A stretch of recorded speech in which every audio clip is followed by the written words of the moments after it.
Assalamualaikum warahmatullahi wabarakatuh. Perkenalkan, nama saya JC Firman Maulana, NIM 2211010023. Di sini saya akan menjelaskan proposal saya yang bertema upaya meningkatkan kemampuan membaca Al-Qur'an pada siswa dengan menggunakan metode UMI.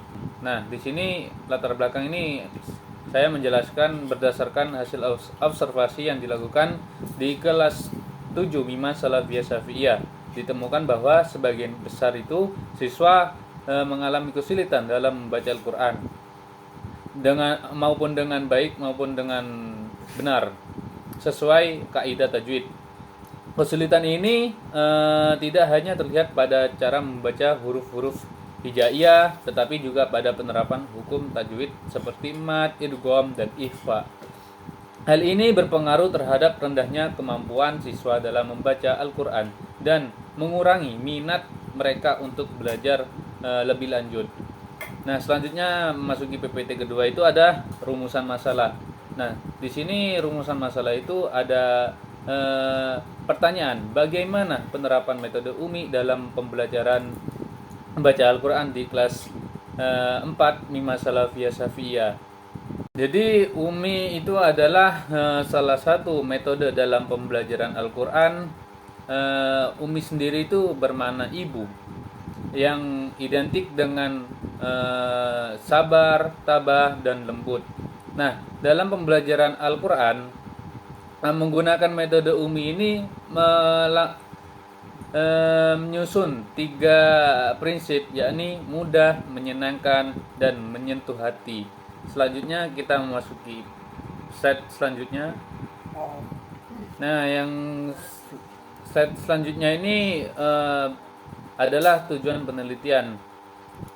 Tujuan dari penelitian ini adalah untuk upaya meningkatkan kemampuan membaca siswa dengan metode UMI, dan penelitian ini bertujuan untuk mendetifikasi faktor-faktor penyebab kesulitan membaca siswa.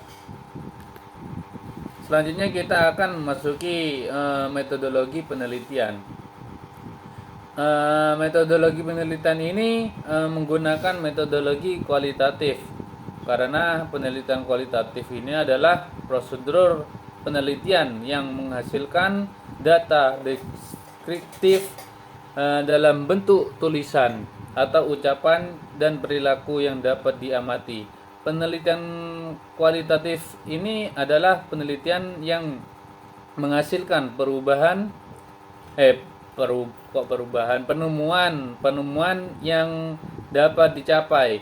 Tujuan dari penelitian kualitatif adalah untuk lebih memahami perilaku manusia dan fenomena sosial dengan mengumpulkan atau menganalisis data non numerik seperti wawancara, gambar, dan teks. Selanjutnya di sini ada siklus penelitian. Jadi siklus penelitian ini ada 2. Yang pertama itu ada siklus pertama dan siklus kedua. Nah, selanjutnya adalah teknik pengumpulan data. Di sini saya mengambil teknik pengumpulan data itu ada observasi, wawancara, dan dokumentasi.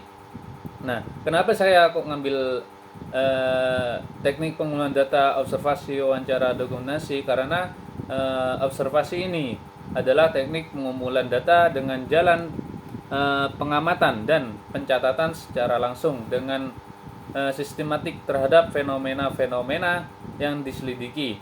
Dalam hal ini penelitian menggunakan observasi non partisipan,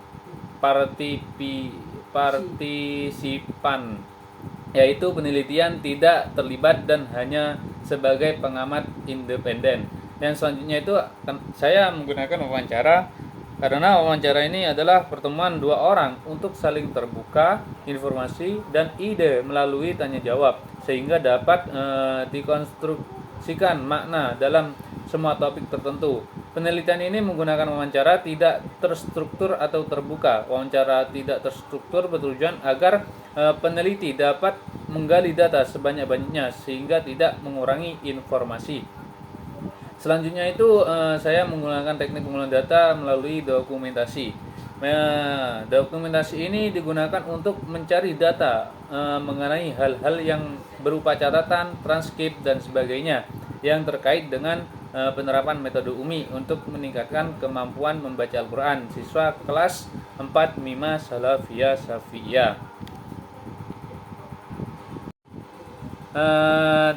Sekian dari presentasi dari saya. Mohon maaf jika ada kesalahan atau kekurangan. Saya mohon maaf sebesar-besarnya karena saya juga masih belajar, belum bisa memahami lebih mendalam membuat